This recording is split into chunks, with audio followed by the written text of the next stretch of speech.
বাংলাদেশে অনেক এলাকাতে অনেক মসজিদ বানানোটা এটা একটা বাকাওয়াতির বিষয় হয়ে গেছে। বাকাওয়াতি জাহিরের জন্য হয়, একটা মসজিদ পাশেই আছে, দরকার নাই, তারপরও আরেকটা করবে কেন?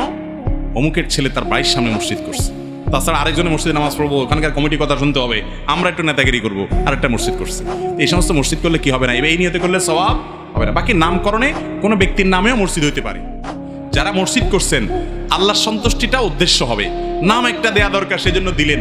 আপনার বাড়ির সামনে মসজিদ, এই জন্য চৌধুরী বাড়ি মসজিদ, ভূঁইয়া বাড়ি মসজিদ, এরকম যদি নাম দেওয়া হয়, আর যারা নির্মাণ করেছেন তাদের যদি বাড়ির নাম জাহির করা উদ্দেশ্য না হয় এবং এটা দিয়ে বাকাওয়াতি বাহাদুরি দেখানোর উদ্দেশ্য না হয়, তাহলে জায়েজ আছে। তবে যে ব্যক্তি নির্মাণ করছে সে যদি তার নামে মসজিদ দেয় এবং উদ্দেশ্য হয় যে সবাই জানুক আমি করছি, তাহলে সেক্ষেত্রে তো সওয়াব হবে না। তিনি তার বংশে কোনো একটা মুরব্বীর নামে দিলেন বা অন্য একজন ভালো মানুষের নামে দিলেন, তাতে কোনো অসুবিধা নাই।